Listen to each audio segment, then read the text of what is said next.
이번에 아주 역사적인 또 세계 모든 나라가 주목하는 남북한 정상회담이 있었어요. 참 대대 아주 엄청난 역사적인 사건입니다. 평화와 통일이라는 단어는 너무나 중요한 단어예요. 이것을 반대하는 사람은 아무도 없습니다. 그러나 중요한 것은 우리는 어느 쪽도 아닌 하나님의 사람들입니다. 세상의 영적 지도자로 하나님께서 세운 하나님의 백성들입니다. 이럴 때일수록 더 냉철하게 나라와 또 대통령을 위해서 기도를 많이 할 때다 하는 사실입니다. 평화 통일이 중요하다고 해서 아무렇게 평화만 있으면 되느냐? 통일이 중요하다고 해서 아무렇게나 통일되면 되느냐? 과연 남북 간 정상회담이 잘한 것이냐? 못한 것이냐? 만약에 잘했다고 하면은 주의해야 될 것이 무엇이냐? 이 시간 화목이라는 단어를 통해서 하나님의 말씀을 듣고자 합니다. 할렐루야. 화목이라는 것은 너무나 중요한 단어예요. 우리 잠언 17장 1절 여러분 주보지에 있는데 한 목소리로 같이 함께 보도록 하겠습니다. 마른 떡 한 조각만 있고도 화목하는 것이 제육이 집에 가득하고도 다투는 것보다 나으니라. 아멘. 아무리 진수성찬이 가득하고 부귀영화를 누리는 것 같다 할지라도 다툰다면은 그 가정은 불황한 거예요. 그러나 비록 마른 떡 한 조각만 없다 할지라도 화목하다면 그 가정이 아름다운 가정입니다. 화목이라는 것이 이렇게 중요해요. 특별히 팔복이 있는데 예수님께서 8가지 중요한 복을 말씀하셨어요. 그 가운데 7번째 복이 있어요. 마태복음 5장 9절 주보지에 있는데 같이 보겠습니다. 화평하게 하는 자는 복이 있나니 그들이 하나님의 아들이라 일컬음을 받을 것임이요. 아멘. 화평하게 하는 자예요. 화평을 만드는 자예요. 화평한 곳에 가기를 원하는 자가 아니라 그 사람이 가면은 불안한 것도 화평하게 되어져요. 피스메이커예요. 이런 사람은 복 있다. 하나님 자녀다운 사람들이다. 이렇게 7번째 복을 말씀하십니다. 그런데 문제는 오늘 설교 제목이에요. 오늘 설교 제목은 모든 사람과 화목하라는 제목이에요. 우리 성경 본문 18절을 같이 함께 보겠습니다. 할 수 있거든 너희로서는 모든 사람과 더불어 화목하라. 아멘. 모든 사람과 더불어입니다.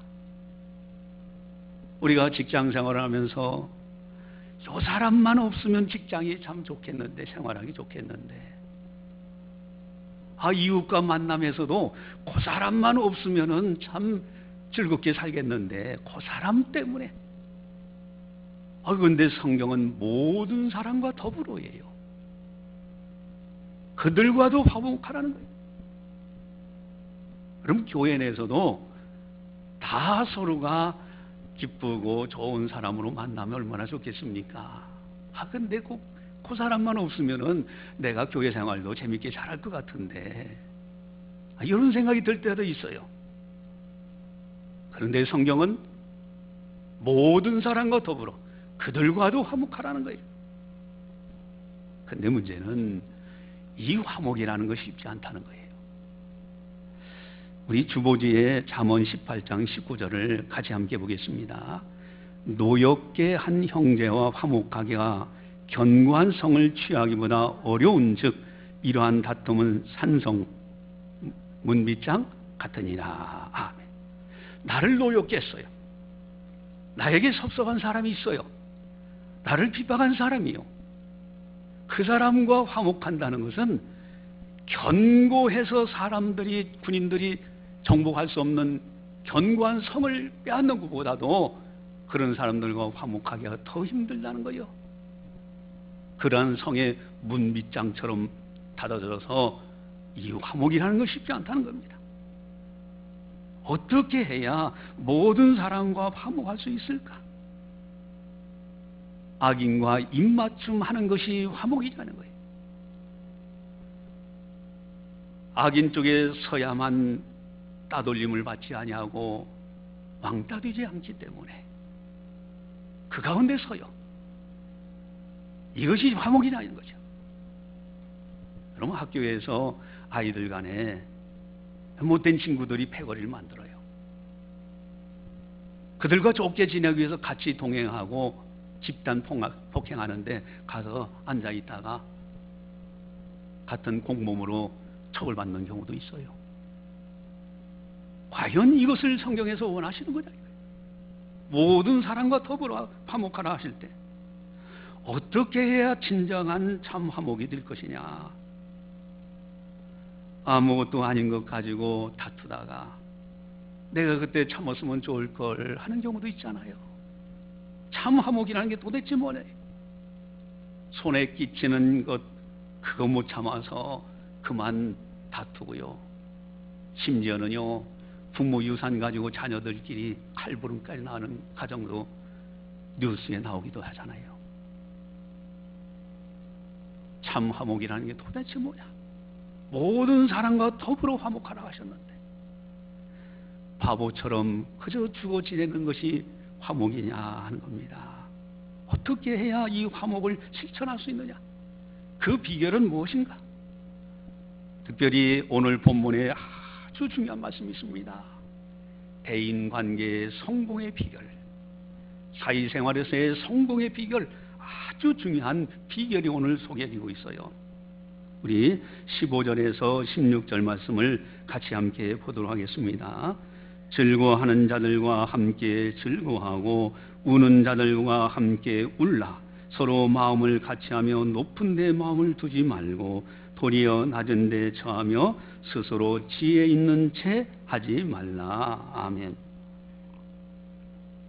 여러분 15절과 16절의 핵심은 마음이에요. 마음을 같이 하라는 거예요. 이것이 대인관계 사회생활 성공의 비결이고 화목하는 아주 비결입니다. 그런데 16절에 서로 마음을 같이 하며 그랬어요. 여러분 마음 많이 배운 사람은 마음이 그만큼 많은 것을 가지고 있어요. 배우지 못한 사람은 그렇지 않잖아요. 그런데 화목하기 위해서 마음을 같이 하라는 거예요. 어떻게 해야 됩니까? 눈높이입니다. 자기 마음을 낮추는 거예요. 그 사람 눈높이로 들어가는 겁니다. 이것이 진정한 화목의 비결이요 사회생활의 성공의 비결입니다. 여러분 교회는 사랑이 있는 곳이에요. 교회에서 아이들이 이렇게 잘못할 때 그 아이들이 거짓말하고 의도적으로 무엇인가 훔치고 그럴 때는 어른으로서 그러면 안 된다라고 사랑으로 타일러줘야 되죠. 잘못할 때는 권면을 할 수 있어요. 근데 아이들이 실수했어요. 실수해서 뭘 깨뜨렸단 말이에요. 실수한 아이들을 놓고 야단치면 그 아이들은 상처예요. 그때는 위로하는 거예요. 얘야 괜찮다. 앞으로 조심하면 된다. 이러면서 힘을 주면 얼마나 좋아요. 야단칠 수 있는 권한은 오직 부모님 위에는 없어요. 하나님과 부모님만이 야단칠 수 있는 권한이 있는 거예요. 교회 내선 어른 노릇해서는 안 됩니다. 하나님 앞에 모두가 다 어린애와 같은 거예요. 에레미야 선지자나 그 밖에 모든 선지자들의 한결같은 고백은 나는 어린아이 같은 아이다 그랬어요. 교회 와서까지도 어른 노릇하는 것은 아닙니다. 하나님께서 책망할 때는 하나님의 말씀이 선포될 때 책망하기도 하고 위로하기도 하시고 여러 형태로 하십니다. 똑같은 설교를 해도 어떤 사람은 나를 들어서 책망하시는구나. 그렇게 깨닫고 회개하는 사람도 있고, 어떤 경우는 나를 이렇게 위로하시고 셈을 주시는구나. 똑같은 설교 속에서도 다양한 개성에 따라서 성령께서 다양하게 역사하시는 거예요. 교회에서는 어른 노릇해서는 절대 안 됩니다. 다 하나님 앞에 양과 같은 하나님의 성도들이에요. 마음을 눈높이, 어린아이들은 대할 때는 그 아이들 눈높이로 대해줘야 되는 거예요. 이것이 화목하는 아주 중요한 비결입니다. 그리고 16절에 높은 데 마음을 두지 말고 겸손해야 돼요. 높은 사람하고는 도무지 화목이 이루어질 수가 없어요. 겸손한 사람과는 화목해집니다. 또한 16절에 스스로 지혜 있는 체라는 단어가 나와요. 척하지 말라요. 똑똑한 척하지 마세요. 똑똑하면 얼마나 똑똑할 거예요. 지혜 있는 척하지 마세요. 지혜로우면 얼마나 지혜롭겠어요. 여러분, 체하지 말라는 겁니다. 특별히 가장 중요한 것은 역시 15절입니다. 즐거워하는 자들과 함께 즐거워하고 우는 자들과 함께 울라. 함께라는 단어가 있어요. 함께 울고 함께 즐거워할 수 있는, 다른 말로 말하면 사랑입니다. 그렇게 사람들이 좋은 일이 있어요. 자녀가 합격을 했다든가 어디에 또 뭐 결혼한다든가 이럴 때는 얼마나 즐겁습니까? 사촌이 밭을 사면 어떻게 한다고요? 배가 아프다. 그런 마음 가지고는 화목할 수가 없어요. 다른 사람이 잘 되면은 그저 좋은 일이 있으면 얼마나 내가 좋은 일인 것처럼 즐거워하고 축하해 줄 줄 알고, 여기에 화목이 있는 거예요. 다른 사람이 잘못되고 슬픈 일을 당할 때는 내가 당하는 것처럼, 여러분 그런 경우도 있잖아요. 솔직하게 얘기하면요, 나를 핍박하고 내 원수 되는 사람이 잘못되면은 은근히 잘됐다. 입으로는 참아 못해요. 마음으로는 그렇게 생각할 수도 있어요. 그런 마음을 가지고는 진정한 화목은 이루어지지 않습니다. 아무리 악인이 할지라도 어려운 일 당할 때는 내가 어려운 일 당한 것처럼 생각을 할 때 진정한 화목은 이루어진다. 여기에 사회생활에 성공의 비결이 있는 겁니다. 이런 사람들은 어느 곳을 가든지 존경을 받아요. 귀중히 여김을 받습니다. 이런 사람들은 다른 사람이 그 사람을 높은 데 놓는 거예요. 스스로 높은 데 올라가는 것이 아닙니다. 특별히 오늘 본문은요, 전체적으로 볼 때 아주 많은 부분을 할애해서 말씀하시는 부분이 있어요. 화목하기 아주 어려운 사람이 있다는 거예요. 우리 14절을 같이 함께 보겠습니다. 너희를 박해하는 자를 축복하라. 축복하고 저주하지 말라. 아멘. 여러분, 박해하는 자 있어요. 이런 사람들과 화목한다는 게 쉽지 않습니다. 나를 사랑하는 사람과 화목한 건 쉬워요. 나를 박해하고 있어요. 그 사람을 화목한다는 건 쉽지 않습니다. 축복하고 저주하지 말라는 거예요. 또 17절 우리 함께 보겠습니다. 아무에게도 악을 악으로 갚지 말고 모든 사람 앞에서 선한 일을 도모하라. 악인들이 있어요. 악한 사람과 화목하라는 거예요. 어떻게 화목할 수가 있습니까? 악인인데. 또 19절 21절까지 같이 보겠습니다. 내 사랑하는 자들아, 너희가 친히 원수를 갚지 말고 하나님의 진노하심에 맡기라. 기록되었을 때 원수 갚는 것이 내게 있으니 내가 갚으리라고 주께서 말씀하시니라. 네 원수가 줄이거든 먹이고 목마르거든 마시게 하라. 그리함으로 내가 숯불을 그 머리에 쌓아 놓으리라. 악에게 지지 말고 선으로 악을 이기라. 아멘. 원수라는 단어가 3번이나 나와요. 악이라는 단어가 있습니다. 악한 사람이요, 원수예요. 핍박하는 사람들이에요. 내가 좋아하는 사람과 화목하는 건 너무너무 쉬운데, 모든 사람과 더불어 할 때 이런 사람들과도 화목하라고 오늘 본문에 많은 부분에서 언급하고 계신다는데 여기에 문제가 있는 거예요. 이 부분을 다른 성경에서도 우리 주님께서 친히 강조하시는데 마태복음 5장 43절 48절 우리 주보지를 같이 한번 보겠습니다. 또 네 이웃을 사랑하고 네 원수를 미워하라 하였다는 것을 너희가 들었으나 나는 너희에게 이르노니 너희 원수를 사랑하며 너희를 박해하는 자를 위하여 기도하라. 이같이 한즉 하늘에 계신 너희 아버지의 아들이 되리니 이는 하나님이 그 해를 악인과 선인에게 비추시며 비를 의로운 자와 불의한 자에게 내려주심이라. 너희가 너희를 사랑하는 자를 사랑하면 무슨 상이 있으리요? 세리도 이같이 아니하느냐? 또 너희가 너희 형제에게만 무난하면 남보다 더한 것이 무엇이냐? 이방인들도 이같이 아니하느냐? 그러므로 하늘에 계신 너희 아버지의 온전하신 것 같이 너희도 온전하라. 아멘. 하나님 아버지께서는요, 지금도 햇빛을 선인이든 악인이든 누구에게나 똑같이 비춰주고 계세요. 비를 의로운 자나 불의한 자나 누구에게나 똑같이 내려주셔요. 너희를 핍박하는 원수들을 사랑하라고, 미워하지 말라고, 너희 박해하는 자를 위해서 기도해 주라고. 그래야 하나님의 사람이다. 세상 사람들과 다르다. 이렇게 우리 주님은 강하게 권면하고 계십니다. 그렇다면 이것이 정말 어려운데 이걸 어떻게 실천할 수 있을까? 참 어려운 부분입니다. 여러분, 미운 사람은요, 기도해 준다고 기도하면요, 더 미운 생각만 들다가 결국은 기도도 제대로 못하고, 아이고 그 사람 없어졌으면 내가 하나님 잘하겠습니다, 이렇게 하다가 끝내주는 경우도 있어요. 이거 어떻게 하면 좋겠느냐. 특별히 또 히브리서 기자는 아주 강하게 이렇게 권면하십니다. 주보지 히브리서 12장 14절 같이 봅니다. 모든 사랑과 더불어 화평함과 거룩함을 따르라.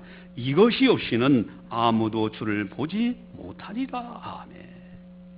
모든 사랑과 더불어예요. 핍박하는 자요, 원수요, 그리고 악인이에요. 그러나 그들과 함께 화평하라는 거예요. 거룩하라는 거예요. 이것이 없다면 주님을 아무도 보지 못한다고 분명히 말씀하십니다. 그렇다면 핍박하는 사람, 악인, 원수와 화목하는 그 비결이 어디 있느냐? 어떻게 하면 이것을 할 수 있느냐? 실천할 수 있느냐? 여러분, 19절을 같이 보시기 바랍니다. 우리 19절 같이 봅니다. 내 사랑하는 자들아, 너희가 친히 원수를 갚지 말고 하나님의 진노하심에 맡기라. 기록되었을 때 원수 갚는 것이 내게 있으니 내가 갚으리라고 주께서 말씀하시니라. 아멘. 여러분, 원수 갚는 것은 하나님의 일이에요. 사람이 해야 될 일이 아닙니다. 물론 핍박하고 나를 데려갈 때는 너무 괴롭죠. 하나님 앞에 하소연할 수밖에 없어요. 그러나 하나님께 맡기고 미워할 필요는 없어요. 오히려 축복하는 거예요. 억지라도 그렇게 하면은 그렇게 되어져요. 하나님께서 반드시 살아계시기 때문에 공의로 심판하십니다. 하나님은 죽은 하나님이 아닙니다. 공의 하나님이셔요. 반드시 하나님의 공의로 심판하시기 때문에 원수 갚는 것은 하나님의 소관입니다. 하나님께 맡기라는 거예요. 하나님만 바라보라는 겁니다. 그리하면 하나님이 알아서 해결해 주셔요. 나는 하나님의 말씀대로 하나님께 맡기고 억지라도 그를 위해서 축복하고 기도해 주면은 하나님이 해결해 주시는 거예요. 하나님만 바라봐라. 하나님께 맡기라. 할렐루야. 예, 여러분, 잠언 16장 7절 주보지에 나와 있습니다. 같이 보겠습니다. 사람의 행위가 여호와를 기쁘시게 하면 그 사람의 원수라도 그와 더불어 화목하게 하시느니라. 나는 하나님 말씀을 따라가는 거예요. 하나님만 바라보고 하나님께 맡기고 너무 괴롭습니다, 하나님 알아서 해주시오, 나는 하나님만 바라보겠습니다 하고 나는 축복하고 위에서 기도해 주고요, 선으로 나가면은 하나님이 알아서 해결해 주시죠. 여러분, 창세기에 보면은 죄를 처음에 짓게 한 것은 사탄이 마귀에게 들어갔어요. 아니, 뱀에게 들어갔어요. 그리고 그 다음에 이 뱀이 하와를 꼬입니다. 그래서 하와가 죄를 져요. 그 다음에 하와가 자기 남편을 꼬여서 남편 아담도 죄를 짓게 됩니다. 그런데 하나님의 심판이 들어올 때는 뭐 거꾸로 아담부터 심판하시는 것이 아니에요. 뒤죽박죽 심판하시는 것이 아닙니다. 먼저 뱀부터 심판하셔요. 그 다음에 죄를 졌던 여자에게 심판하십니다. 그 다음에 죄를 졌던 남자에게 심판하시는 모습을 봐요. 공의의 하나님이십니다. 하나님은 지금도 살아계신 분이에요. 절대 억울하지 않습니다. 하나님께 맡기는 거예요. 그리고 우리가 해야 될 아주 중요한 일이 있는데 그것이 바로 21절입니다. 우리 21절을 같이 함께 보겠습니다. 악에게 지지 말고 선으로 악을 이기라. 아멘. 악에게 지지 말고 선으로 이기라는 거예요. 선으로 이기라 할 때 어떻게 하는 것이 선으로 이기는 것이냐? 우리 14절 보시면은 같이 보겠습니다. 너희를 박해하는 자를 축복하라. 축복하고 저주하지 말라. 아멘. 이것이 선으로 이기는 거예요. 복을 억지로라도 빌어주고요, 저주할 필요 없어요. 물론 그 사람의 잘못됨과 장점을 분별하는 것은 지혜입니다. 그러나 그것을 떠벌리고 다닐 필요도 없어요. 다른 사람이 잘못된 거요, 악한 사람이 잘못된 거, 그거 기뻐할 것도 없습니다. 하나님께 맡기요. 내가 그거 기뻐하다 보면 나도 악인이 되고 마는 거예요. 여러분, 다윗을 보세요. 다윗이 유부녀를 간통했어요. 거기에다가 그 남편은 전쟁터 가서 죽게 했습니다. 살인죄예요.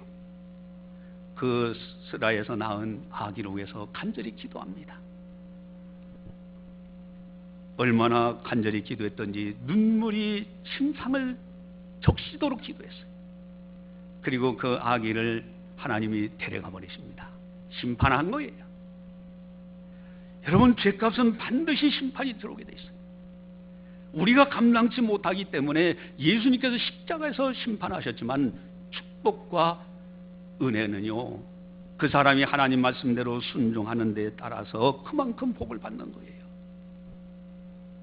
이제 그 다윗은요, 툭툭 털고 이제 하나님의 모든 걸 받아들이고, 그리고 그 다음부터는 식음을 전폐하던 것을 다 처리하고 이제 맛있게 먹고 하나님 영광에서 살아가는 그런 모습을 보게 됩니다. 여러분, 선으로 악을 이긴다. 선으로 이긴다는 것은 축복하고 저주하지 말라. 또 17절 같이 보겠습니다. 17절, 아무에도 악을 악으로 갚지 말고 모든 사람 앞에서 선한 일을 도모하라. 여러분, 사람이 억울한 일 당하면요, 나도 복수하고 싶은 심령이 생겨납니다. 근데 복수하고 싶은 심령이요, 다른 사람이 나 한 대 때리면 나 한 대 때려 직성이 풀리는 게 아니에요. 2대 때려도 직성이 안 풀려요. 어떻게 직성이 풀립니까? 그 사람 죽어 없어져야 직성이 풀려요. 이게 악한 심리예요. 그래서 구약 성경에는 눈은 눈으로 그만큼만 복수해라, 이는 이로 그만큼만 복수하라 그랬어요. 그러나 예수님은 너희가 그렇게 배웠으나 그러지 말라. 오히려 그를 위해서 축복해줘라. 저주하지 말라. 악을 악으로 갚지 말라는 거예요. 하나님이 알아서 하신다는 거예요. 그리고 모든 사람 앞에서 선한 일을 도모하라. 그 사람 잘못했지, 그 사람과 화목해야 되지, 그러니 난 그 사람한테 가서 잘해줘야지, 그러지 말라는 거예요. 모든 사람에게 다 선하게 살아가는 거예요. 그 사람을 포함해서. 그러면 그 사람은요, 스스로 깨닫고 돌이키게 되어 있습니다. 또 한 가지 중요한 것은 20절입니다. 우리 20절 같이 함께 보도록 하겠습니다. 네 원수가 줄이거든 먹이고 목마르거든 마시게 하라. 그리함으로 내가 숯불을 그 머리에 쌓아 놓으리라. 아멘. 지금 악한 사람이, 원수가 굶어 죽어가고 있어요. 그러면 그 사람 먹을 걸 줘야 돼요. 여러분, 목마르다는 것이 우리나라 물이 풍성합니다. 여기 보니까 물이 있어서 제가 또 한 모금 마실 수 있죠? 이렇게 많은 데서 목마르다고 물 주는 거 그런 의미가 아닙니다. 사막에서 목마르다 할 때는 생사의 문제예요. 악한 사람이라도요, 그렇게 위험한 처지에 있을 때는 그를 도와주는 거예요. 이게 하나님의 사람이에요. 이렇게 하라는 거예요. 여러분, 이것이 바로 선으로 악을 이기는 비결입니다. 그런데 하나님께 맡기고 선한 일을 이렇게 이제 행할 때 가장 주의해야 될, 아주 오늘 본문에서 중요한 말씀이 있어요. 그것이 18절에 있는데 여러분들이 주의해야 될 아주 중요한 말씀이 있는데 18절에서 한번 찾아보시기 바랍니다.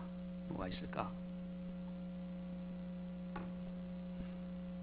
18절에서 아주 주의해야 될, 선을 행하되 주의해야 될, 화목하되 주의해야 될 아주 중요한 말씀이 있어요. 그 단어가 무엇인가? 할 수 있거든이에요. 할 수 있거든이라는 단어는 할 수 없는 일이 있다는 거예요. 할 수 없는 일을까지도 하면서 화목하라고 하시는 말씀이 아닙니다. 악인이 악을 행합니다. 같이 악을 행하면서까지 화목하라는 것은 절대 아니에요. 화목하라, 모든 사람과 더불어 화목하라. 그가 죄를 짓고 있어요. 죄 짓는 사람과 입맞춤하면서 같이 죄를 지면서 화목하라고 하시는 말씀이 아니에요. 할 수 없는 일이 있는 겁니다. 악한 사람들의 눈치나 살펴보면서 이리 붙을까 저리 붙을까, 그거는 화목도 아니에요. 그건 정조가 없는 거예요. 지조가 없는 거예요.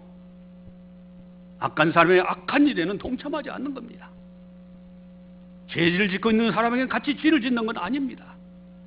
할 수 있거든 할 수 없는 일에는 절대 동참하지 않는 거예요. 아무리 화목이 중요하더라도. 가끔가다 그런 일이 있어요. 여러분, 하나님의 뜻에 어긋나는 것은 우리가 아무리 화목이 중요하더라도 할 수 없는 겁니다. 성도님들 가정에 믿지 않는 부모님이 계시면 참 괴롭습니다. 그 십자가 커요. 특별히 다른 건 괜찮은데 제사 문제가 가장 커요. 제사상 차려놓고 거기 절하라는 거예요. 이게 지혜로운이지. 아들들, 믿는 아들들은 어떡합니까? 제사 날만 딱 되면 전날 밤에 친구 집에 가서 실컷 놀고 자고 그 이튿날 제사가 다 끝난 다음에 와요. 그렇지 않으면 그 옆에서 절하라고 하도 핍박하니까 차라리 그래요. 그러다 보면은 한 번, 두 번, 세 번 하다 보면 이 녀석은 교회 다니니까 절 안 하려고 하는가 보다 해서 얘 제사 지내도 넌 저쪽에 서 있어라 하고 그러고서 제사 지내고 그래요. 참 어렵죠. 여러분, 아무리 가정의 화목이 중요하다 할지라도 할 수 없는 것을 향하면서 화목하라는 것은 절대 아니라는 뜻이에요. 할 수 없는 건 끝까지 하지 말아야 되는 거예요. 그래서 21절에 보면은 21절 같이 보겠습니다. 악에게 지지 말고 선으로 악을 이기라. 아멘. 악에게 지지 말라는 거예요. 같이 죄악을 범하지 말라는 뜻입니다. 선으로 이기라는 거예요. 이번 남북한 정상회담 문 대통령 너무너무 잘했어요. 지혜롭게 잘 남북한의 정상들이 만나서 서로 손잡은 모습들은 참 보기에 좋았습니다. 세계 언론들이 다 좋게 평을 하고 있습니다. 그런데 양측의 평화 선언문을 저는 처음부터 끝까지 들어봤어요. 김정은이가 읽는 선언문하고 문 대통령이 읽는 선언문하고 왠지 모르게 달라요. 달라도 너무 달랐어요. 우리 문 대통령이 읽는 선언문에는 김정은 위원장이 큰 결단 이러면서 경의를 표합니다. 이러면서 선언문을 읽어가는데 이 김정은은요, 문 대통령에 대한 감사하다는 내용이 없어요. 남한 측 국민들, 남측에 있는 주민들에게 감사하다고 해요. 마치 통일이 딱 됐는데 통일된 나라의 대통령인 것처럼 북측과 남측에 있는 주민들에게 감사하다는 말로 선언문을 해요. 이게 도대체 뭘까? 여러분, 김일성이하고 박정희 대통령 둘이 있었을 때 누가 통일에 대한 이야기를 많이 했을까? 사실은 김일성이가 통일에 대해서는 강조를 많이 했습니다. 왜냐하면 6.25 전쟁 때 여기 낙동강까지 내려왔잖아요. 조금만 더 내려가면은 이게 공산주의화 될 수 있었던 부분입니다. 아쉽죠. 그러니까 김일성이가 주민들에게 끊임없이 세뇌교육, 어려서부터 태어날 때부터 세뇌교육 시켰던 것은 저 남쪽에는 미국 사람들한테 노예가 돼가지고 굶어 죽는 사람들이 많고 판잣집에 사는 사람들이 많다. 우리들이 가서 해방시켜줘야 된다. 끊임없이 통일을 강조했어요. 그런데 남쪽에 있는 박정희 대통령은 경제를 살려야 된다고 필리핀에 가서 구걸하면서까지도 원조를 구하고 독일의 간호사들 파병해가지고 그곳에 구걸하면서까지도 원조를 구하고. 그러면 통일에 대해서 이야기는 사실은 북쪽이 더 많이 했어요. 그리고 이 남쪽에서는, 대한민국에서는 저 북한이 쳐들어올까봐 방어하는데 급급했습니다. 통일이라는 단어를 쓰긴 썼어도 그렇게 많이 쓰지는 못했어요. 여러분, 한번 좀 우리 생각해 봐야 됩니다. 김정은이 자기 고무 처형시켰어요. 그것도 기관총으로 쏘는데 아예 형체가 없을 정도로 쏴버렸어요. 자기 친형이, 이복동 형이라 하지 말아도 자기 형을 독살했습니다. 그는 살인범이요. 지금도 정치범 소용서에서 많은 백성들을 지금 인권을 유리하고 추격하고 있습니다. 만약에 그가 우리나라의 대통령이었다면 탄핵 아니라 이거는 살인범으로 사형당해야 될 사람이에요. 악인 중에 악인이에요. 모든 사람과 더불어 평화하라, 화목하라 해야지요. 대화해야 됩니다. 그런데 주의해야 될 것이 있어요. 할 수 없는 일은 해서는 안 되는 거예요. 아무리 평화라는 단어가 중요하고 아무리 통일이라는 단어가 중요하다 할지라도 할 수 없는 일은 절대 해서는 안 돼요. 공산주의식으로 통일되면 절대 안 됩니다. 자유민주주의가 훼손돼서는 절대 안 된다는 거예요. 인권이 유린되는 그런 통일은 있을 수가 없는 거예요. 북핵 문제 근본적으로 해결돼야 됩니다. 여러분, 개헌을 통해서 은근슬쩍 자유를 빼주고 자기 이념대로 세우려고 하는 사람들이 있다면 우리는 극구 반대할 수밖에 없어요. 또한 동성연애라든가 이런 것을 위해서 법적 근거를 마련한다고 하면은 이건 단호하게 배격해야 됩니다. 할 수 없는 것은 해서는 안 되는 거예요. 지난번에 이만갑이라고 이제 만나러 갑니다라는 프로그램에서 그분이 간증을 하는데 이 일본에서 제1동포로 살았어요. 근데 아버지가 극구 반대합니다. 근데 그 아들이 이 북한 사람들이 와가지고 선전하는데 그만 속았어요. 자, 북한에 오면은 우리 공산주의 국가는 무료로 먹을 것도 주고 무료로 옷도 주고 또 집도 주고 우리는 파라다이스 낙원과 같은 곳이다. 그랬더니요, 이 사람이 그만 그것에 그 아들이 속아가지고요 만경봉호를 타게 됩니다. 아버지가 극구 반대하는데도. 그래서 아버지가 막 야단치며 반대하는데도 자기는 북한으로 가야 되겠다고. 그래서 배를 탔는데 사람들이 와가지고서 막 가는 사람들 환호하기도 하고 막 그러는데 혹시 아버지 왔는가 하고 봤더니 그 해중들 사이에 자기 아버지가 딱 서 계신 거예요. 그게 마지막 모습이에요. 이분이 북한에 갔는데 지금까지 들은 각은 완전히 지옥 생활이에요. 자유가 하나도 없는 지옥 생활. 그것에서 죽을 고비를 여러 번 넘기면서 죽을 고생을 하다가 가까스로 탈북해서 대한민국에 와가지고 이제 만나러 갑니다는 곳에서 그곳에서 간증을 했어요. 자기 이야기들을 쭉 하면서 아버지가 그렇게 말렸는데 아버지의 얼굴 모습을 그때 그 뒤로 알아보니까 아버님 돌아가셨어요. 여러분, 속은 거죠. 여러분, 공산주의는 철저히 하나님이 없는 것입니다. 우리는 하나님을 섬기는 사람들이에요. 우리 시찰내에 중국의 선교를 1억도 넘게 아마 투자했을 겁니다. 교회를 세우고 하고 막 1년에 몇 차례씩 가시는 목사님이 있어요. 며칠 전에 만났는데 그 목사님 그러십니다. 목사님, 중국 공산주의 교회가 가장 큰 적입니다, 그들에게. 그래서 교회를 말살하려고 합니다. 내가 이번 가면은 잡힐 수도 있습니다. 만약에 잡히면은 그대로 예전에는 정치적인 여러 가지 관계로 풀어주기도 했는데 이젠 그렇지 않다고 그래요. 잡히면 그대로 그냥 이제 끝까지 형사하는 거예요.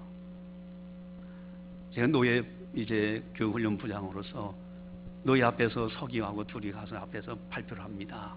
이렇게 계획을 세우고 추진합니다. 노예원들 앞에서 발표하는데 이 서기 목사님이 부장님 잠깐 들어가시죠. 이제 다 발표가 끝나고 나서. 그래서 제가 들어갔어요. 그랬더니 이 서기 목사님이 자기 얘기를 잠깐 해요. 나는 지금 중국의 노회장. 그래서 이번에 목사 한 수를 주기로 그러면은 오늘 참석을 못한 건데 그런데 정보가 들어왔습니다. 오면은 목사님 잡힙니다. 그래서 목사 한 수 이거 연기합시다. 그래서 한 달 연기했다고. 그러면서 오늘 참석이 됐노라고 그 이야기를 하셔요. 여러분, 화목 너무 중요합니다. 모든 사람과 더불어 김정은과 화목해야죠. 대화해야 됩니다. 그러나 주의할 것은 할 수 없는 것은 해서는 안 되는 거예요. 아무리 평화와 통일이 중요하다 할지라도 할 수 없는 것은 단호하게 거절해야 됩니다. 악인과 악을 행할 수는 없어요. 죄 짓는 자와 죄를 같이 지으면서 화목할 수는 없습니다. 하나님의 뜻에 어긋나는 것을 행하면서 화목을 이야기할 수는 없어요. 우리는 가정에서나 직장에서나 어느 곳에서든지 모든 사람과 더불어 화목할 수 있도록 괴롭고 나를 핍박하는 사람이 있다면 하나님께 맡겨버리고 나는 선으로 악을 이겨나가야 돼요. 그리고 중요한 것은 할 수 없는 것은 하지 않는 거예요. 그래야 악에 지지 않습니다. 선으로 악을 이기는 것이죠. 이러한 진정한 하나님의 사람으로 영적 지도자로서 사회에서도 소금과 빛의 역할을 감당하면서 아름답게 살아가시기를 주님의 이름으로 간절히 축원합니다. 기도하시겠습니다. 사랑해 주님 감사합니다. 오늘도 변함없이 거룩한 영광의 전에 나오게 하시고 성령께서 교회에게 하시는 말씀을 통하여 자신을 돌아보며 다시 깨닫게 하시고 하나님의 사람으로 어떻게 이 시대를 바라보고 나라와 모든 것을 바라보고 특별히 어떻게 섬기는 가정을 화목하게 할 것인가, 또한 어떻게 직장에서도 모든 사람과 더불어 화목하라는 이 말씀을 실천할 것인가 지혜를 얻게 하시니 너무너무 감사를 드리옵나이다. 아버지 하나님, 참으로 악한 사람들, 원수, 나를 핍박하는 사람들과 화목한다는 것은 너무나 힘듭니다. 그러나 우리 주님께서 우리에게 본을 보이실 때 모든 것을 하나님께 위탁하시고 그리고 욕을 듣지만은 대신 욕하지 아니하시고 핍박하지만은 대신 위협하지 않으시고 끝까지 선으로 이기셨던 것처럼 우리들도 선으로 이겨나갈 수 있는 우리들 다 되게 하여 주시옵소서. 할 수 있거든 할 수 없는 일에 대해서는 단호하게 거절할 수 있는 그 속에서 참 화목과 평화와 이런 것을 만들어낼 수 있는 우리들 다 되게 하여 주시옵소서.